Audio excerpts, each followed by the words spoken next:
Hello, good afternoon to everybody.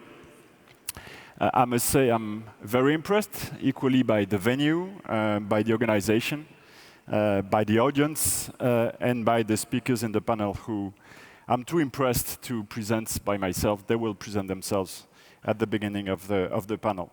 As you will see, this panel is an ecosystem per se, and the question we are facing and we are framing in this session is the relationship between ecosystems and innovation. How does high-impact innovation require convergence of different participants, different interests, different approaches in order to build things from many parts? Are they counterexamples of that? Are there single companies that have thrived alone? And to do that, we've decided to focus on four core questions. The first core question that we'll be addressing is the what. Are we agreeing about what we define as being innovation and an ecosystem? The second question we will address is the why. And why are we doing this? Why are ecosystems pushing or not pushing high-impact innovation? The third question, which is the one I'm trying to illustrate above, is the when, which is seldom addressed. How do we align not only interests, not only business approaches, but also time horizons? How do we combine speed and long-term vision? How do we deal with the synchronicity required to align partners? And then the fourth, and not the least question, will be how. How do we do this? How do companies actually implement ecosystem strategies serving innovation? We will try, if the panel is wise enough, to keep time for questions. And before engaging the panel on these four questions, I would like briefly to introduce myself. I've been in the tech sector for the past 25 years. I won't tell you my life, it's just too long and too boring, but one of the things I've been working on is designing and deploying an innovation ecosystem in France, including involving the French government, the policymakers, and that ecosystem gave birth to what we call La French Tech. Who heard about La French Tech in this room? Okay, so there are a few French people here, that's good. I won't develop these paradoxes, but I think they are still very valid. Especially when you talk about the digital economy, you need to keep an eye on the tension you will find on the geography. You innovate when you are together. We are doing this panel, we are physically present to each other. You are in this room. There's no other way to have people innovate if they do not convene. And at the same time, the internet allows you to broaden your markets, to broaden your innovation at the scale of the globe. There is a Darwinian paradox. How do you combine emergence and very strict selectivity of the projects that need to be nurtured further and to thrive? And the last one is a temporal paradox, the real time and the long term that we will cover in the panel. So after this brief introduction, I would like now us to dive into the what question.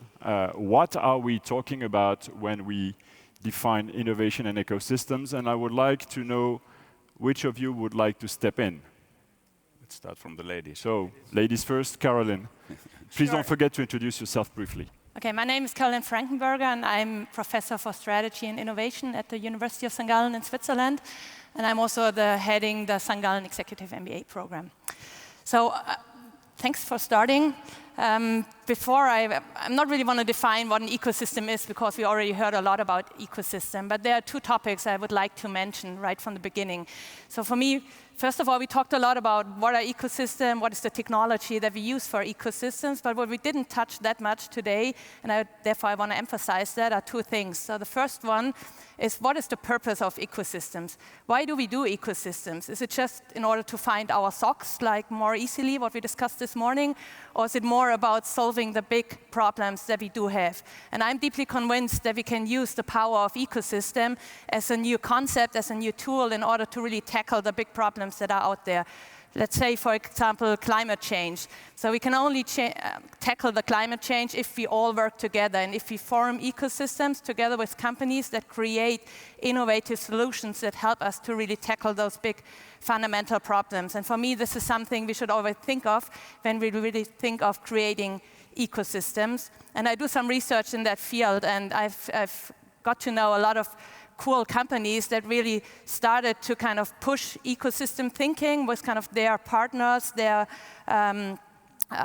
companies that they need in order to really tackle those problems.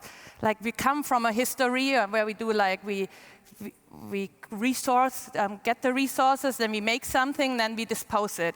But we need to think more in a circle and in a circular economy. You all know that, but I think ecosystems can help us to think kind of in circular ecosystems because we bring together partners and therefore close the loop in order to have less waste, in order to make sure that we can really tackle those problems. And this is something I miss a bit in the conversations we had today, and I would really like to emphasize that. And the second point is the people. So that we mentioned that a bit, but it's also something that is important. So ecosystems, to design ecosystems is not so challenging, but the real challenge is in implementing those ecosystems. And I know a lot of incumbent organizations that try to tackle that, but they really fail in going into that direction and to make sure that they can create those ecosystems. Because it's not that they cannot design or that they cannot think of an ecosystem and how to create value, but they fail in implementing it and in designing it and in doing that. And we're going to talk about that later here. Yeah, so. I hope that, we'll get back to that when addressing the how. I saw that you wanted to react, Mikko. Yep. Yeah, good afternoon, ladies and gentlemen, dear friends. Thanks for the invitation. First of all, my name is Mikko Kosonen. I'm the president of Finnish Innovation Fund, Sitra. And prior to that, I was the chief strategy officer for Nokia Corporation for many, many years, 20 years with the company altogether. And I certainly know something about how not to do ecosystems from my Nokia past. But I'm here in my capacity as the president of Sitra, and Sitra is a very unique organization, even worldwide. We are a kind of a endowment-based, independent, societal change agent directly under the parliament. I don't know of any other country who has such an organization. We are mandated to challenge the status quo in the country and take risks on behalf of public and private sector in addressing societal problems. So I thought when I came to this panel that I'm about the only one with this societal perspective here, but I'm very happy to see that Karolin already addressed this question, because I fully agree with her that ecosystems are particularly relevant when addressing wicked problems, societal problems like climate change, circular economy, which is very much on Citra's agenda as well, preventive healthcare, moving from curing sicknesses to prevention. They are paradigmatic changes in society and cannot be addressed by any one particular stakeholder, nor stakeholder group like public or private sector. You need both to play the game. Let me just take an example, one just to illustrate a little bit this. One of the recent projects of Sitra, we created what we called a data-based public service operator, a kind of one-stop shopping for health data. And in our understanding, in Finland, we are now the first country from where research community as well as innovative companies can, from one-stop shopping, get data for their purposes and start enriching it. And pulling this together required joint action from 5 agencies in Finland to create one-stop shopping. It created pooling together the databases of 5 hospital regions, regional hospital regions, so the technological project there, and also it required the new law for secondary use of health data. And putting all these together, we now have this unique position. We have now been able to attract a lot of big pharma companies in Finland to start building research on top of this database. We got IBM invest in their AI center in Finland, and we have created a lot of private, big and small company ecosystems around this public service. So I very much agree with what Rafael Ramitz said within the previous panel, that ecosystems are not really designed for shared value, but for multiple values. In this case, it was the public sector has an interest for public service. And this data was public service, on top of which then private sector can start building business.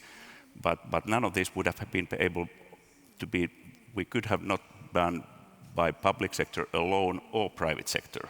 Both were needed. So that's an example. A big answer, long answer. Given what we just heard, I would like to ask Peter Williamson how or what. I mean, you have a more precise definition that can help us frame exactly where ecosystems and innovation could resonate. And I would like to hear you on that. And after that, Nobu-san has a very good perspective and history of the ecosystem that you will see goes back to very, very old times. But Peter. Yes, well, thank you. It's a pleasure to be here. I'm Professor of International Management at University of Cambridge, and I also chair 2 companies that are trying to catalyze ecosystems around their business. So I've had some successes and failures of that as well.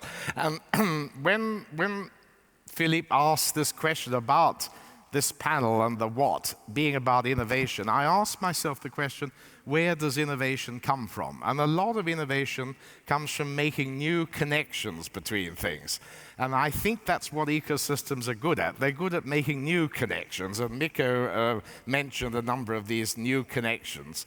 So to me, it's a group of people who are connecting and then aligning their investments and learning together to do new things. So it's that network aspect. And if I can just end by mentioning a couple of things on that cautions. One is we often talk about platforms as being ecosystems, or when I talk to companies, they often say, oh, well, I'm the spider in the center of the web. It's a hub and spoke. And if you think about those 2 models, they're not likely to create enough new connections to actually create innovation. So when we studied, for example, Amazon Web Services, it's a platform. But what we found is the real innovation came from the community of value-added service providers and technical service providers about cloud migration that interacted together in new types of connections. So I think this emphasis on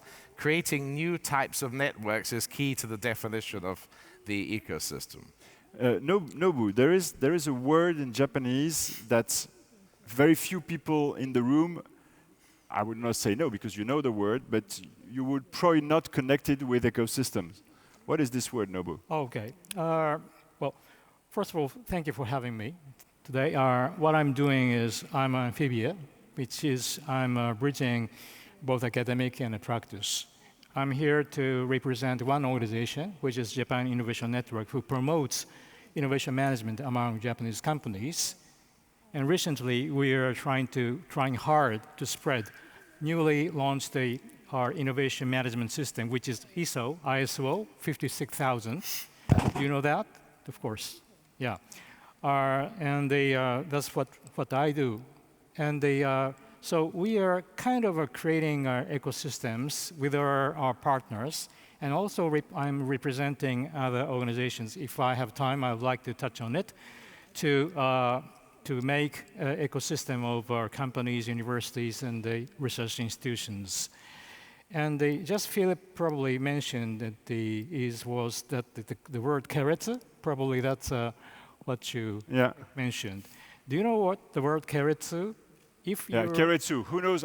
Please raise your hand. Who knows Keretsu? Come on. Yeah. Actually, they are all sleeping. Yeah. Keretsu is kind of our already traditional word.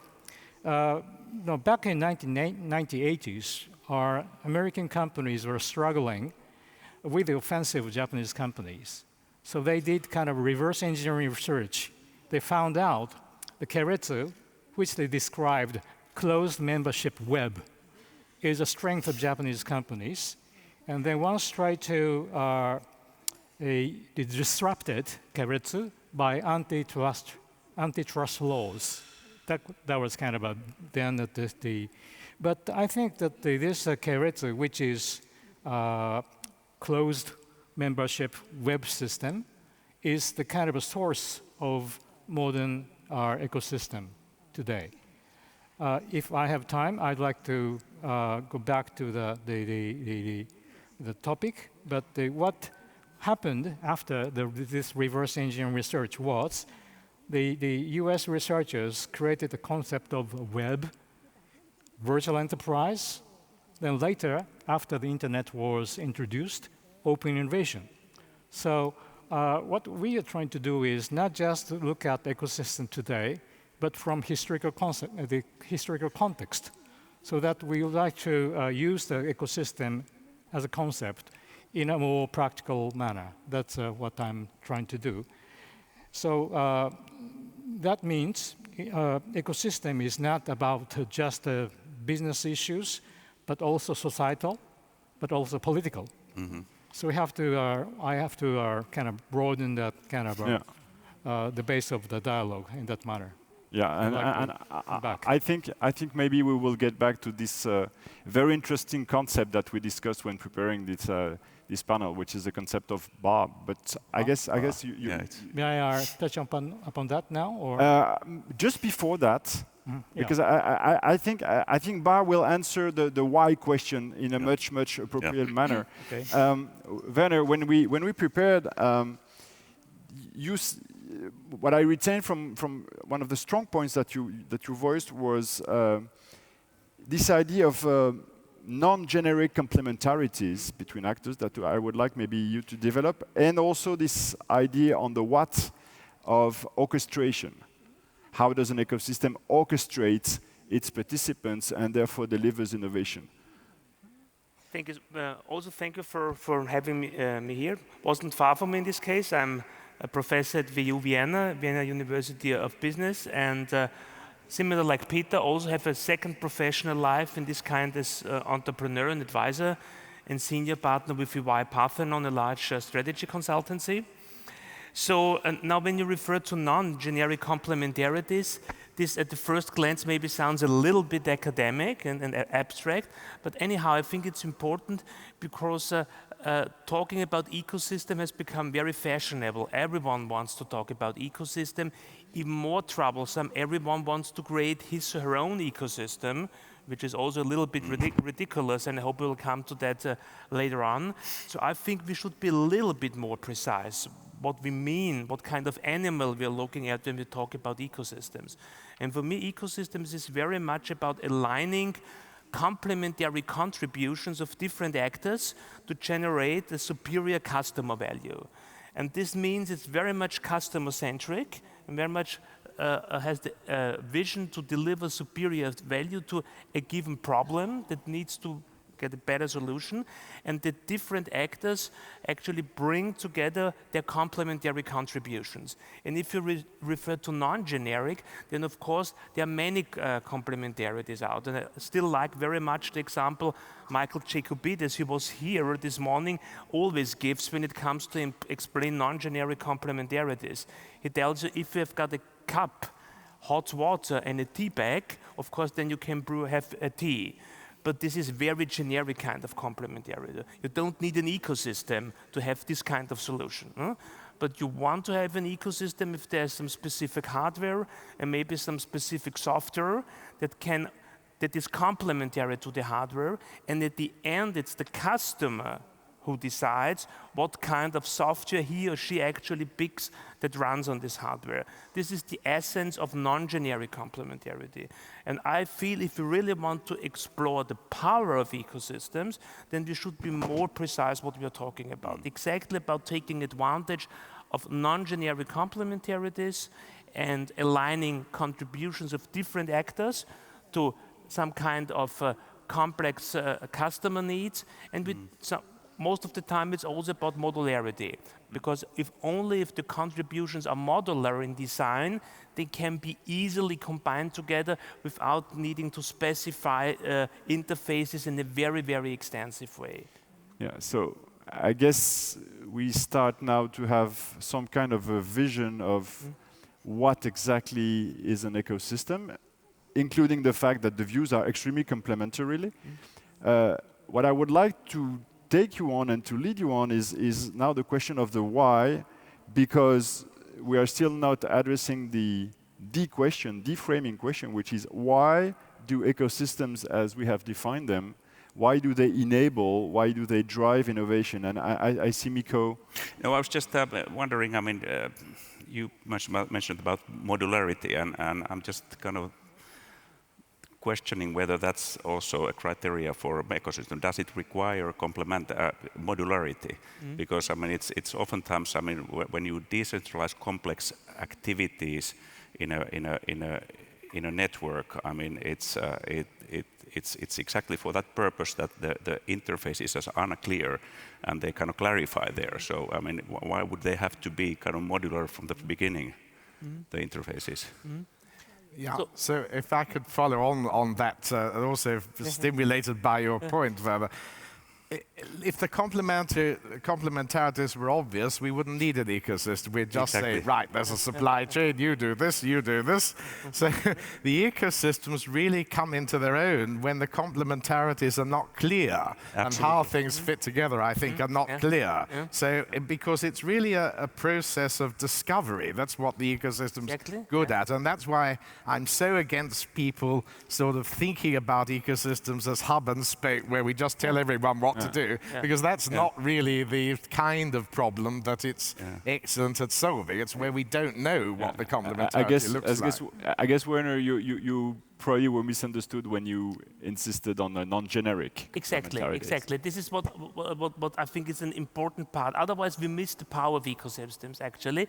And maybe to add some more thought, I also think it makes sense to distinguish ecosystems from, let's say, more formal types of interorganizational networks, where we have a higher degree of formalization, of routinization of working together.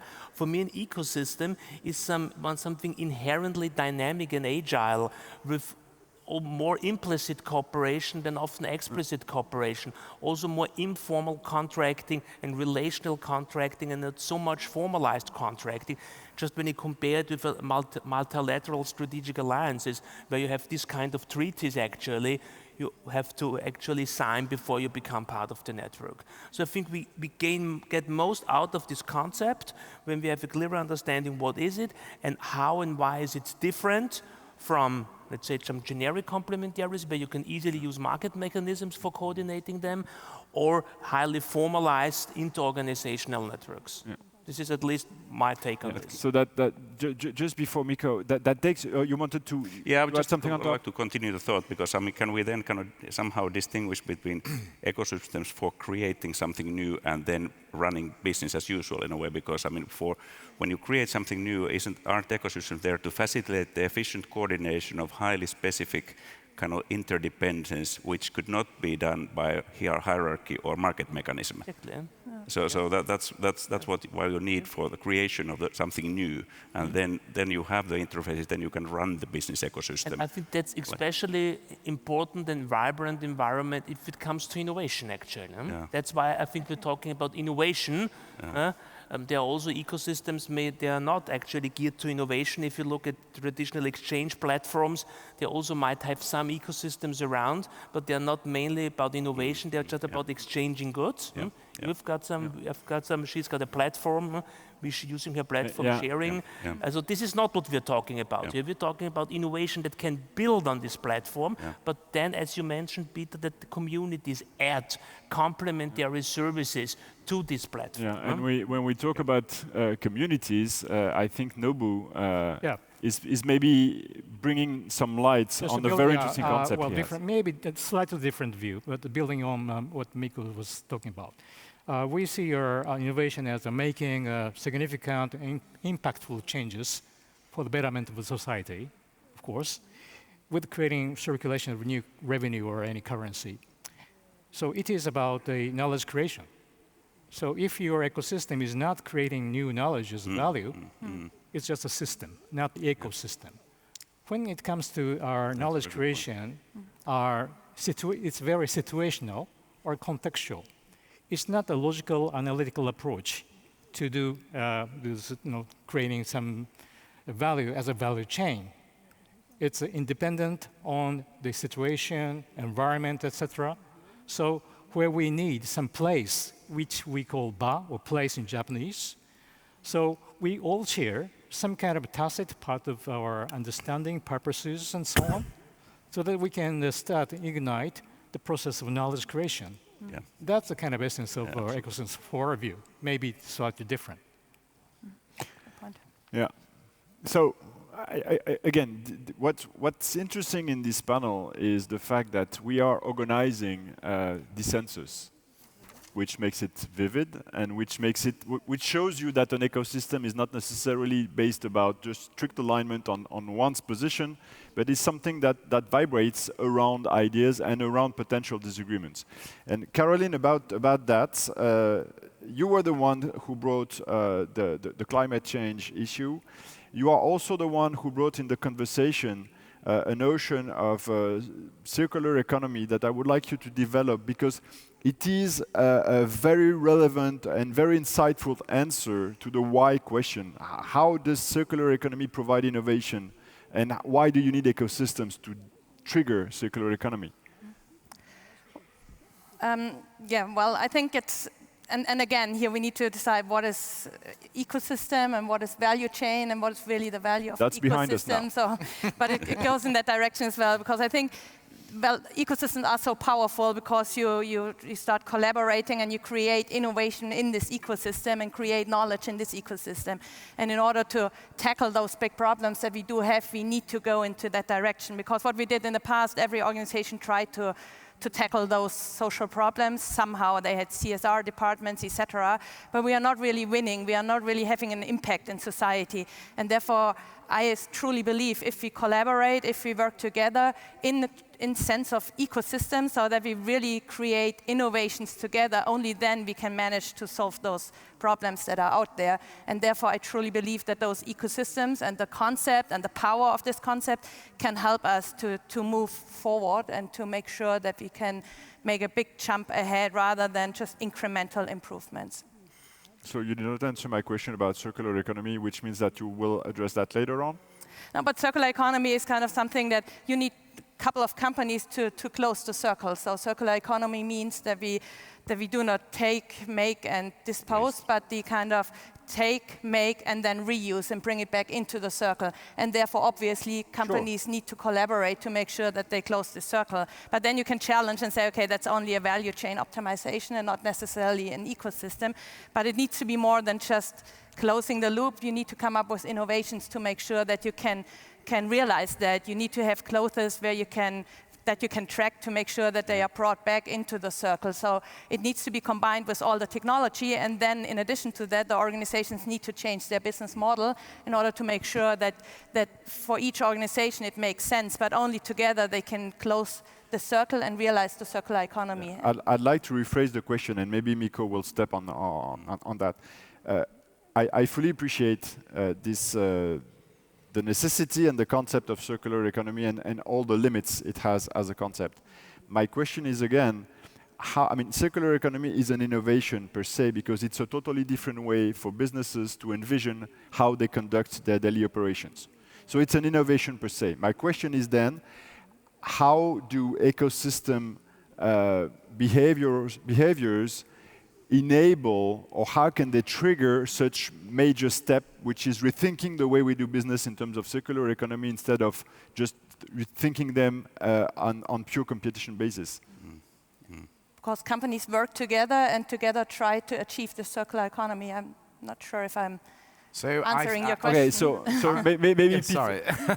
No, I think they provide a new opportunity for learning that wasn't there before. And because we don't know how this circularity is going to be and what the business models look like, as Karolin said, we have to have a system or a structure that allows people to learn, to align their investments, and to pick up and use that learning to create something. We don't know what it looks like. We don't know what it looks like. We can't put a value chain. We can't put a hub and spoke, because these problems, we don't know what it looks like. Mobility would be another problem that we don't know what it looks like. Yeah. Just one sentence, I completely agree, Pete. I think that the advantage is that we don't need to have this great design up front and then design the ecosystems according to this building plan. It's completely the other way. The building plan emerges while ecosystems are emerging. Of course, you have to have an idea, maybe a vision, some kind of customer need you want to serve. I think that's important to have some basic alignment, but then the structure actually and also the business model emerges and gets more precise and clear along the evolution of the ecosystem. So this is a co-evolution process actually between the business model clarification and ecosystem proliferation. You know? Sometimes I call that discovering the value. It's not creating the value, it's discovering the value. It's a journey actually, it's a discovery journey. Yes. Moderator is losing control now. It's part of the game. You would like to step in? Let me chip in. I mean, since circular economy has been very, very big on Sitra's agenda in the last 5 years, and we were the first country in Finland that we facilitated the first national roadmap for circular economy 5 years ago in Finland, and a lot of Finnish companies are turning to circular, but it required. I'm coming back to the ecosystem point here because you need new legislation, waste laws and others. You need a new type of innovative procurement practices in cities, how they buy solutions. You require, we identified 66 different projects for public sector, private sector, cities, companies, etc., what they need to be doing.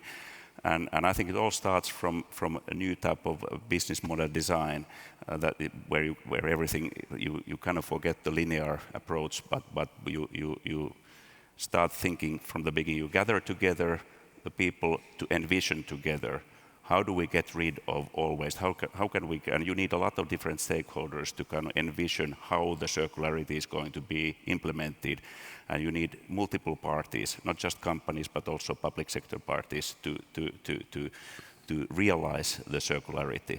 And we have a lot of good examples in Finland. Many companies have now changed completely their business model to product as a service models, for instance, that where you are kind of deconnecting revenue growth from the consumption of natural resources. We might maybe want to get back into this when we will address the how question, because it's the transition is of course and obviously a huge challenge. Nobu, you wanted to react also. Yeah, building on their discussion, I'd like to just share example of Danish. Who is from Copenhagen? Anyone? Well, they did a very smart move last year. They created a new building called Blocks in Copenhagen, where they tried to create, they make Copenhagen the city of the circular economy. It's a complex building by Rem Koolhaas, having studios and the living labs and residents, which make the citizens of Copenhagen to get used to sharing economy and a circular economy. So this is kind of a bar or place I mentioned. This is very, very important because nobody knows what kind of ecosystem you will get. It's autonomous. It's a bottom-up and grassroots. So just you provide such opportunity or bar so people can come and create and make bridges between economy and society. That's the important issue. Because we have similar examples in Helsinki, and I think it's extremely important, the collaboration with the city and the companies. City, for instance, in Helsinki, opened its infrastructure and data for citizens and companies together, develop new type of applications and services, and nobody knew what all came up, but a lot new came up.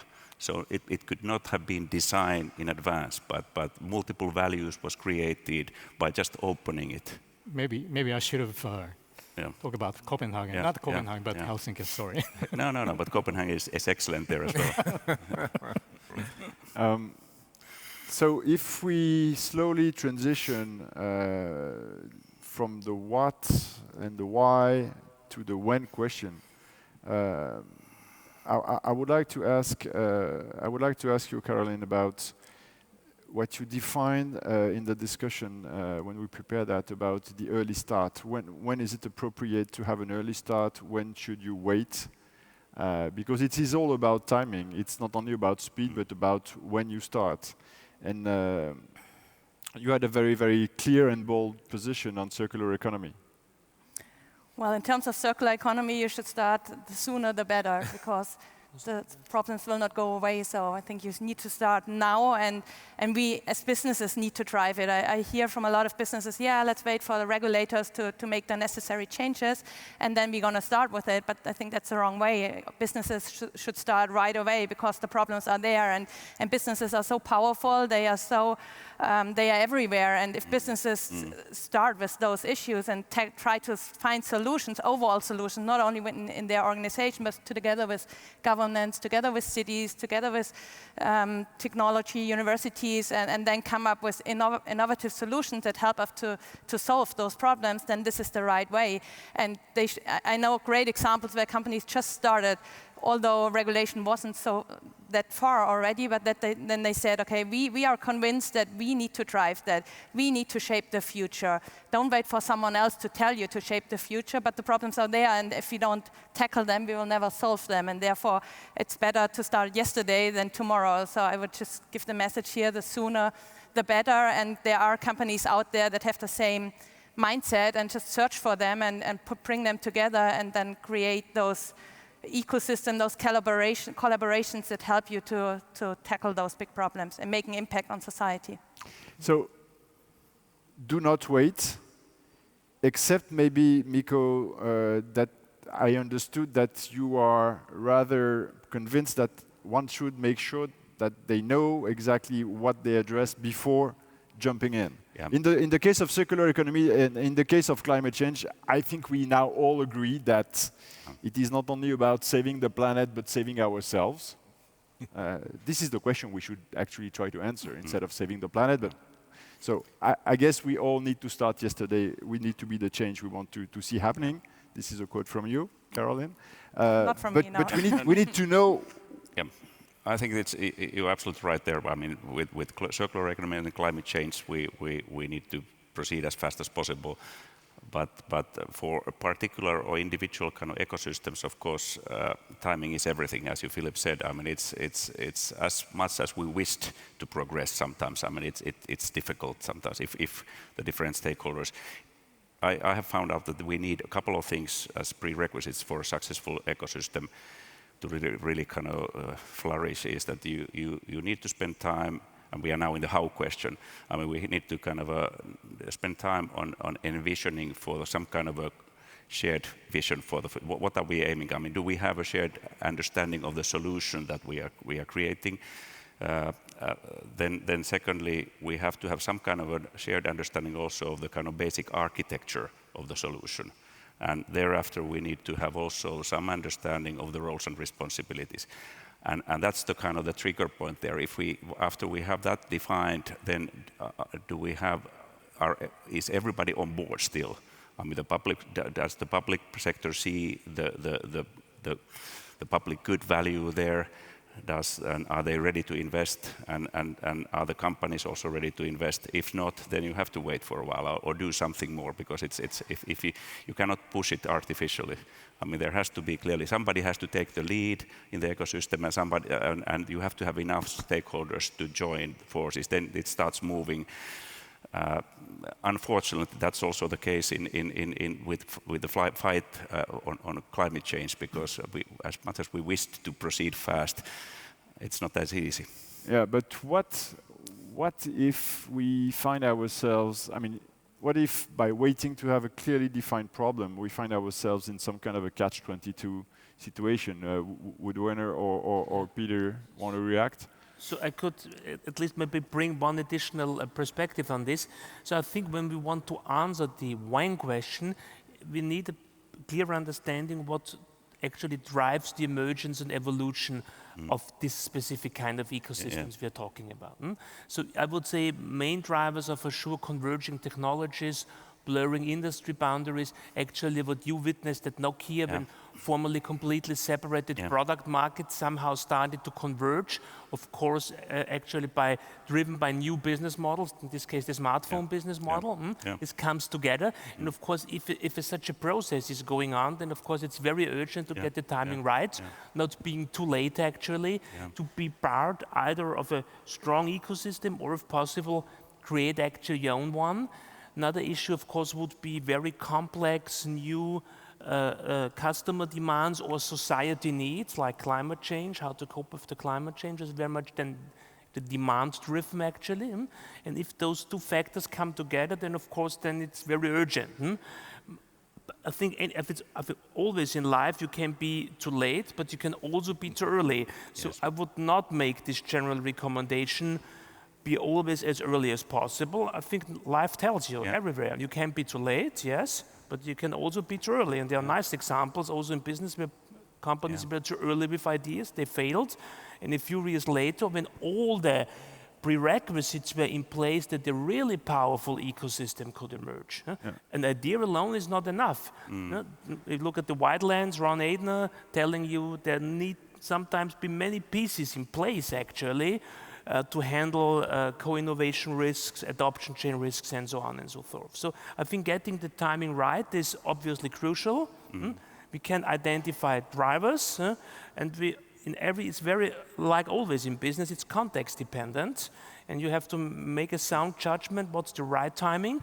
And one good maybe idea is, it's not the 1 or 0 decision. You can gradually increase your involvement, your investment, make subsequential steps actually into an ecosystem. It's not a sit or jump kind of decision. It's maybe a gradual and step-by-step increase your involvement in an ongoing evolution of an ecosystem that is developing. But then, No, I'm just going to add, there's quite a lot of elements of ecosystems which are self-organizing. But not everything in the ecosystem is self-organizing. As Mikko said, you have to have an architecture, you have to have an idea of what the problem is you're trying to solve. And until that gets defined, I think you can be too early, as Werner says. So, but at the same time, I think we should remember that in a lot of industries, competition is changing. So we used to talk about first to market, and now I think we talk about first to scale. And ecosystems are key in getting that. And because, as Werner says, it is a process, you have to get the process going. You can't wait and say, oh, I'm going to start at this point. Because it's an evolution, you need to start it off, and then you need to try to guide it and catalyze it and so on, which we'll come back to.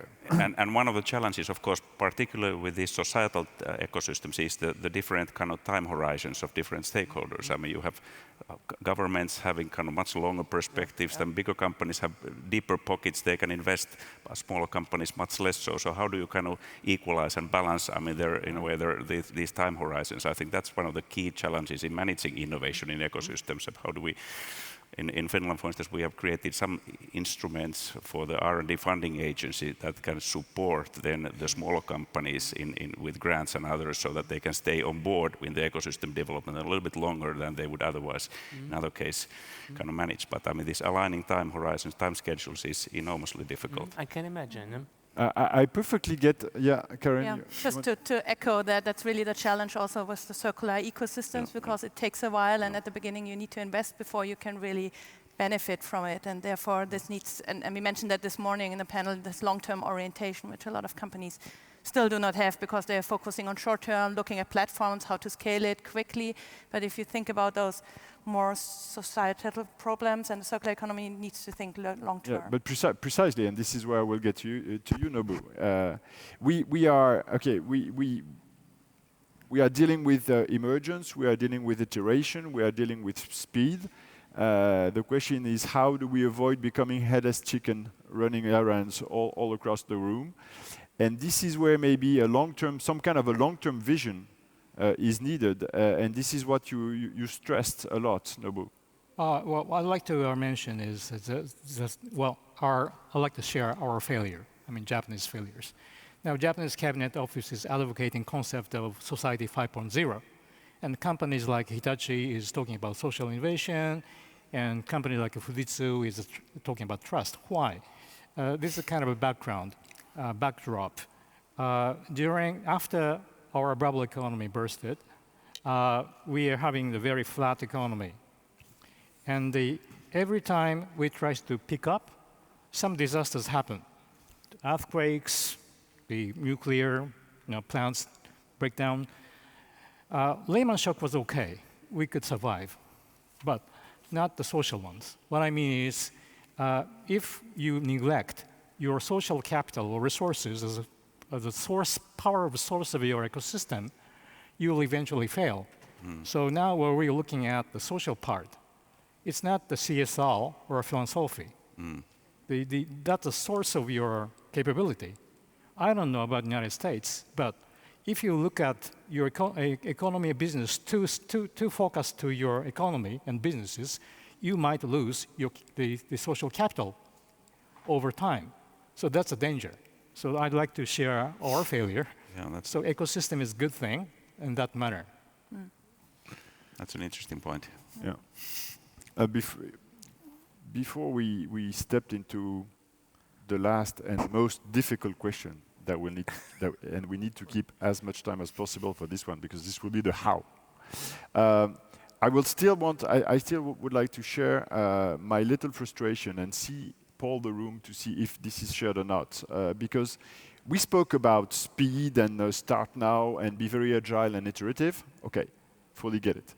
We spoke about long-term vision and how to keep cohesion, not only among the participants, but also for the society, climate change. I mean, we need to know, and that's the why, so long-term and short-term. My frustration is that in between, there is a time horizon that is absolutely critical because it exists everywhere, which is the 5 years planning. In corporations, usually these 5 years strategic plans have fancy English names like, moving forward, pushing better, be the best, whatever. I mean, does that echo something to you? No? Everybody's sleeping? Okay. But I mean, and so everything is measured by 5 years because 5 years is the average tenure of a CEO. 5 years it's that pace. And unfortunately, this is also the pace at which most of our democracies are working. So every 5 years, you reshuffle lots of things.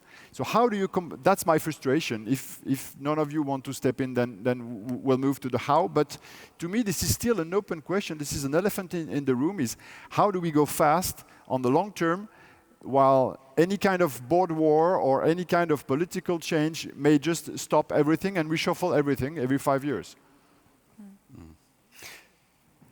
We've been working on this quite a lot in Finland, and because, yes, modern democracies, as valuable as they are, but they're very short-sighted and rigid, as we know, and incapable of changing and having the longer-term perspective. So we have put a lot of emphasis in recent years in Finland in creating what we call strategic government programs, where we have identified certain phenomena. For instance, circular economy is now one phenomenon in the government program, which has been created in a parliamentary manner. So not just the government, but over government periods.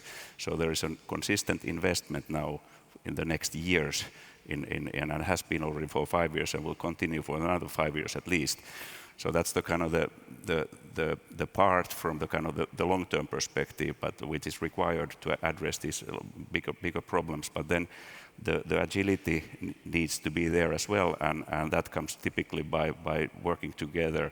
And so we have the phenomena. Circular economy is now in Finland, for instance, the government is organized so that the money is allocated to the phenomena, and the ministries contribute to solving that phenomena together with the company. So they are kind of addressing a mission in a way, or they have a shared mission to address that problem, and in a long-term manner. And it's much more flexible way of working now than previous kind of governments, very siloed, 4-year perspective. We have always been doing this, and we continue doing this.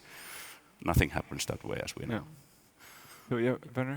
I may just add one thought here, just coming into my mind, because obviously, usually corporates handle this 5 years planning horizon in the traditional strategic planning routines on corporate levels, on business levels. And I think what's really important is that strategists in corporations recognize that there are emerging new fields of activity in their planning actually. For example, have a more detailed planning and a clearer also strategic idea how to develop the portfolio of business models.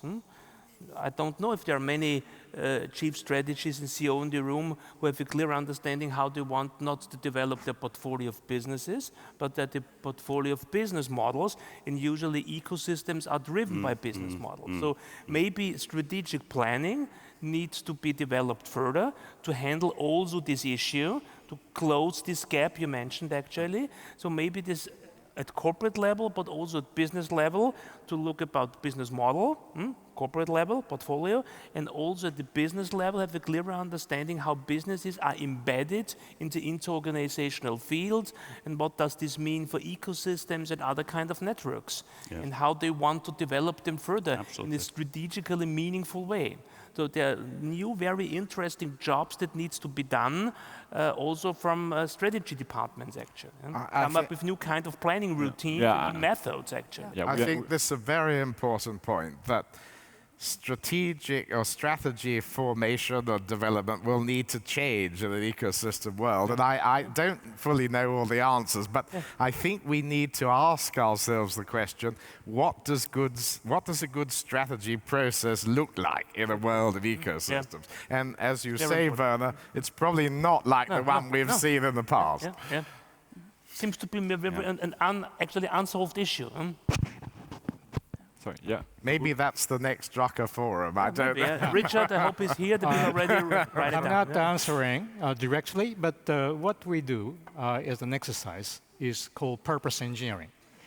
Everyone talks about the purpose or purposes, but they just talk about purpose. The point is how you manage your purpose and purposes in actual business planning. We believe that the so-called planning and the waterfall planning, the era of waterfall planning is over. It's more agile. We all know it's agile. So what we do is divide the purpose or purposes into three, which is a meta big purpose, maybe 7, 10 years, or maybe 20, 30 years. It's a big purpose towards common good. Professor Kotler was talking about common good yesterday. And of course, your partner and the employees has their own purposes.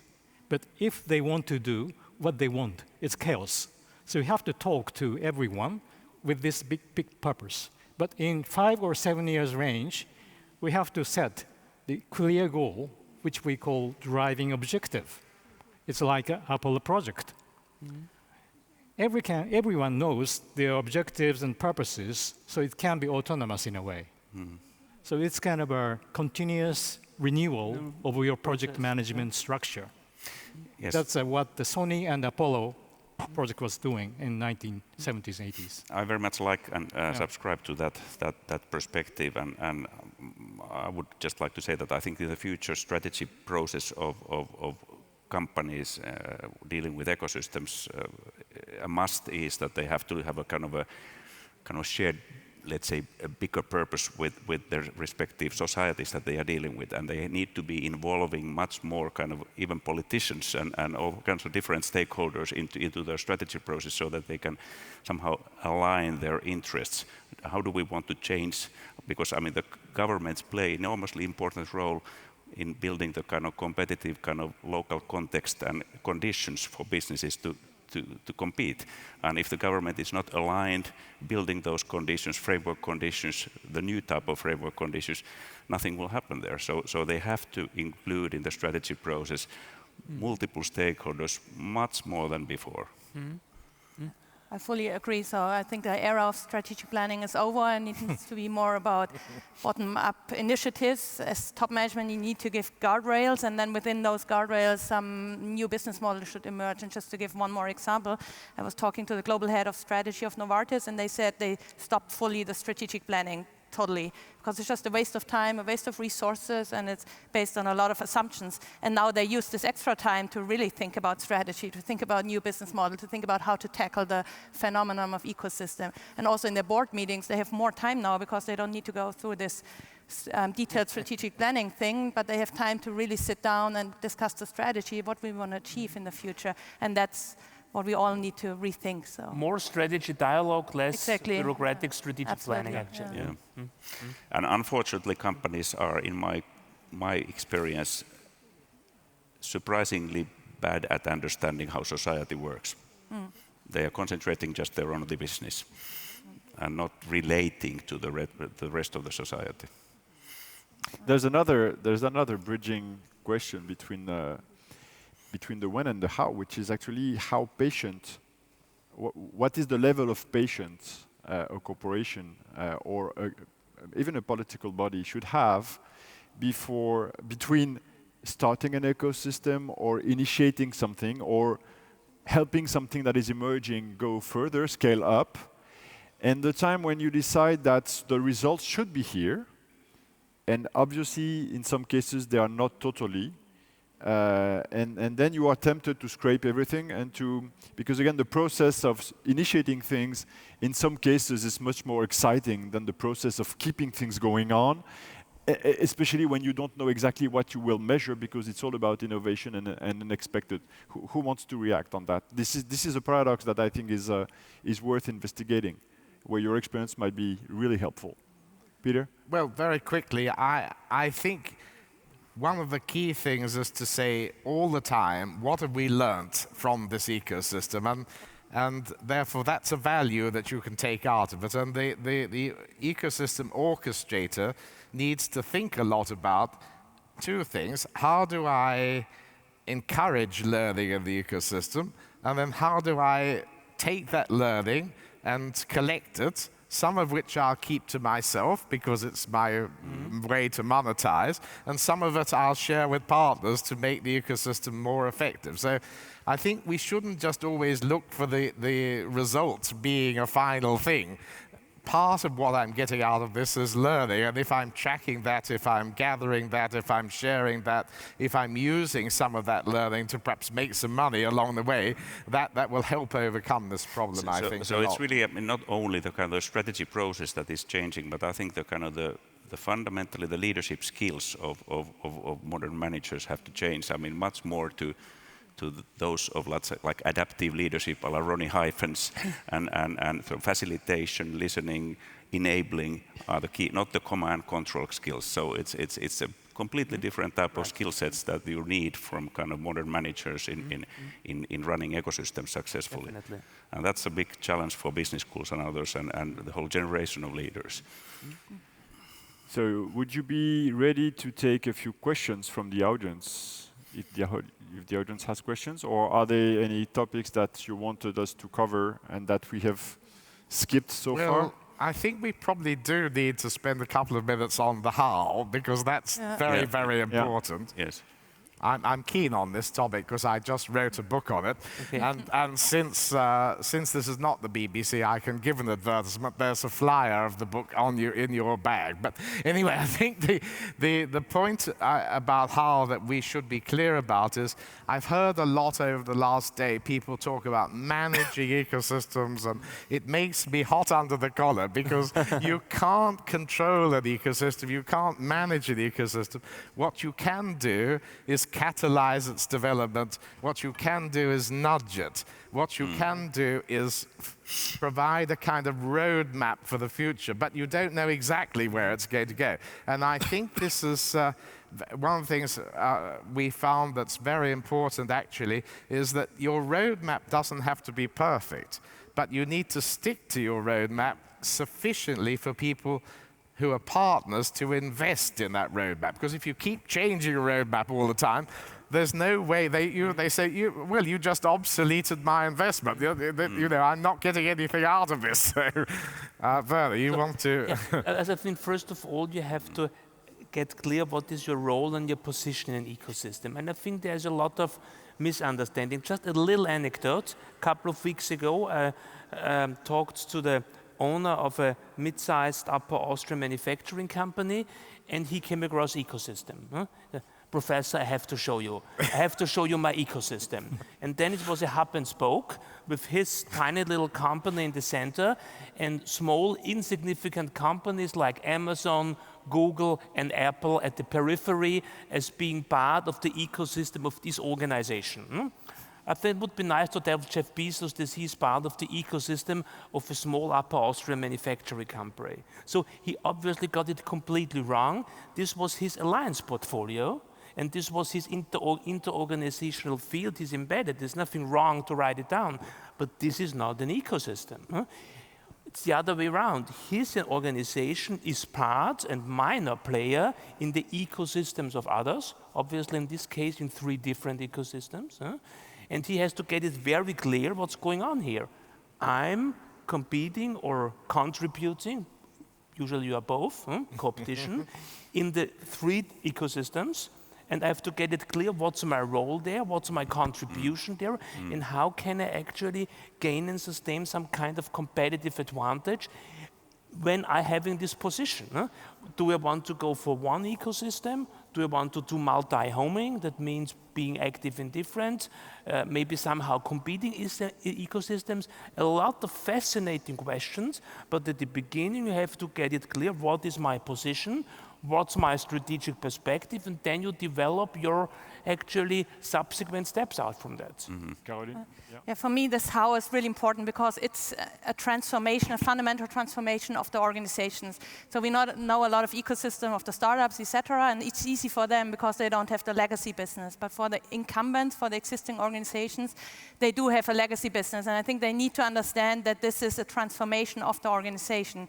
So you shouldn't kill everything from the past. You should keep doing that, but in addition to that, build up something separate. And I always see it as the 2 S-curves, so continue doing what you did in the past, but in parallel build something up that is fundamentally different, that is based on fundamentally different business models, that you need different leadership skills, you need different people, you need different culture, etc. And this is important to understand. And just to cite our Peter Drucker again, he said, if companies do not transform, that's the main reason for the failure of organizations and for the death of a lot of organizations. And now we are at a point with the ecosystems, he said digitalization, that organizations need to transform again. For me, it's a fundamental transformation that we need to go through, and organizations need to understand that. And there are all different things that they need to take care of. It's a different structure, it's different leaders that they need, or the leaders that are able to lead in the core business, the old business, but also lead the new business. And that are those border walkers, I call them, that can make sure that they can be authentic in the old business world, but also authentic to the new business world. And these are a lot of challenges. You need the leaders, you need the right people, you need the right structure, you need the right processes, you need the right technology and the right culture. And this all comes together. And only if you tackle this and if you manage this, and this you can manage your organization and then make sure that you thrive in this new world. I'd really like to keep time for a few questions in the audience. In order to make it efficient, if you have questions, please tell your name and tell the person in the panel who you are asking the question to. If others want to react in the panel, please do so, but I prefer to have several questions that each of you can answer once. So please, questions. Hello. So a quick question to any of you, but especially maybe Karolin, because you brought up this climate change topic as well. And my question is, Philippe, you spoke about going around as headless chickens. And my question is, maybe our lack of direction in strategy sometimes in innovation is because the very concept of innovation is now put, I would say, into question by us seeing the failure, let's say, of our technosphere, the progress idea that we had. Now that we face, for example, the externalities of some of our technologies or some of our innovation choices that happened in the past years. So that's the question for you. So I'm not sure I heard it as a question. Can you rephrase your question to Karolin? Yeah. I got it. I think you said, okay, maybe the innovation is maybe not something that is useful anymore because it also led to... Or at least it needs questioning, you know, it needs to be reframed somehow. So that's a question. Okay. Yeah. So I do think innovation is still very important, and innovation is the only discipline that will help us to solve those big problems that are out there. But I agree that we use innovation a lot to just do innovation and not really with a purpose. Why do we do this innovation?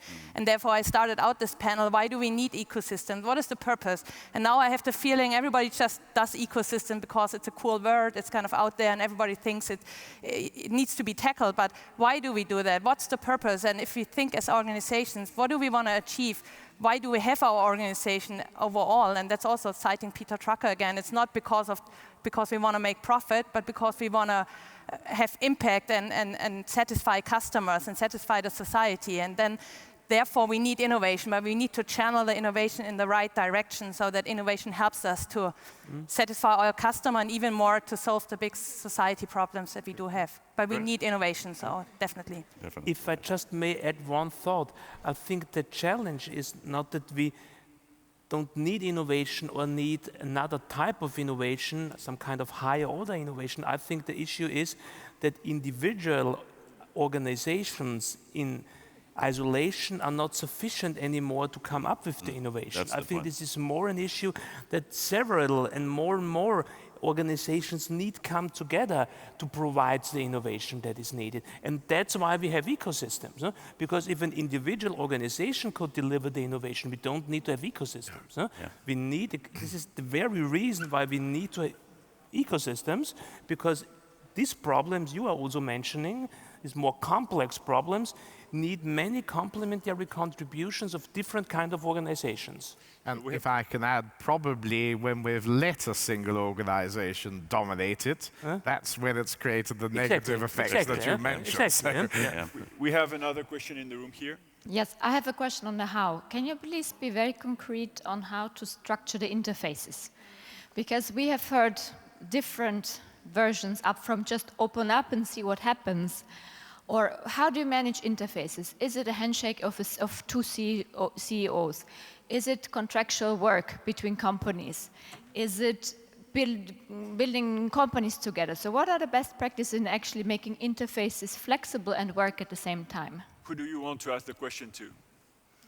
Anyone who feels prepared to answer. Well, I'll give a go at that question. So what I think that it depends on the kind of knowledge that needs to flow between the partners in the ecosystem. So if the knowledge is basically data, then you just need a data interface. So I studied a lot the company Advanced Risk Machines. Its products are in every one of your mobile phones, since it has 98% of the world market. And a lot of their partners, it's just about data transfer.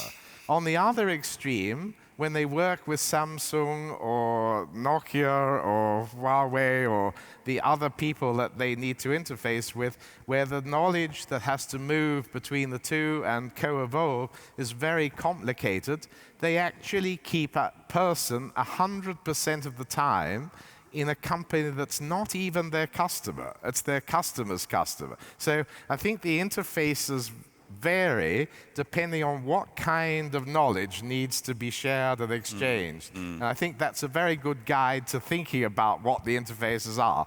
And that's extremely important because you don't want to use a very high-cost interface when you don't need to. At the other hand, you don't want to use a data exchange when actually what you're trying to understand is what does the future technological roadmap of this partner look like. So you need the horses for courses. I will reserve my right to step in, not as a chair, but as a contributor, for just one element. Independently of how you define your interfaces, one critical step is just to make sure there is no misunderstanding. For example, when you design a partner program with startups, be conscious that what they expect from you are answers in days and not silence after months. That they see, you name them partners, but they see you as, they would like to be providers, so they see you as a contractual party and not just as an ecosystem animation, animation body. You see what I mean? So my point is just caveat, make sure that there is no misunderstanding and re-clarify with each of your stakeholders. Just avoid frustration, and it's extremely easy to develop frustration in ecosystems. Nobu, you wanted to? Maybe the same thing. From our actual practice, we're doing the project called Industry App project to create the ecosystem as an industry, where we see are three factors important as a kind of interface. One is, of course, purpose. If you share your purpose, you don't misunderstand each other. Second, common language, which we use ISO 56000, because your companies and other organizations have different innovation management system. It's a disaster. So you have to have a common language. Yes, yes. And third, you need a physical virtual bar, place, where you can share your context to create your knowledge. Yeah, I think this is really kind of at the core of the bar also. I mean, the bar concept and Nonaka's and Konno's bar, because I mean it's the trusted kind of environment that you have to have. I mean, I think that's the core of I mean, if you don't have trust, you don't kind of share, and you will not build anything. Thank you. Yeah. I guess we have time for one last question. Yeah. Hello, I'm Dranusha, and my question is addressed to Karolin. Just previously you mentioned that organizations have a legacy, and I agree that they should keep that. But meanwhile, you said that they should have something in parallel, more evolving. But while we are in transformation, we are facing with a challenge of mindset with people. So what would be your suggestion how to have a bridge between legacy and the new evolving, so that we don't frustrate the people and employees? Thank you. Thank you very much. This is really close to my heart, and I just interviewed 100 CEOs and chief innovation officers, how they manage this process. And what really, the only thing that works is that you separate this new organization from the core business. So you start a new organization somewhere in a different location, and you also hire, to some extent, new people for this new kind of entrepreneurial organization. But then you need someone who makes sure that there is this interaction between kind of the old business and the new business. This should ideally be the CEO, and then over time, more people should be like the linking pin between those organizations. Because if you don't link it, then you have it separate, and then it's more like a startup. But the cool thing is, and incumbents, they have a lot of knowledge, they have management capabilities, they have competencies, they have technologies. And if you leverage that, and if you are able to use that in this new kind of world, in this new startup, then you are way more powerful than the startups.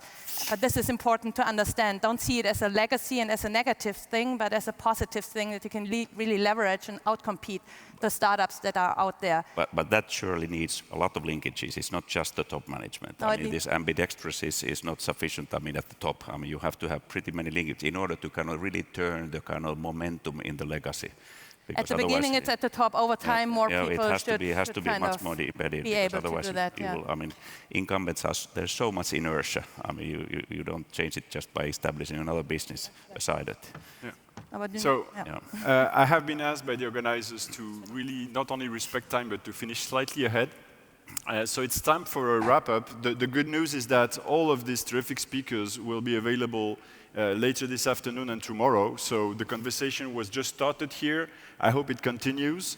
As you have seen, we formed ourselves an ecosystem of people coming from very different angles, trying to look at a very innovative question and to provide beginning of answers.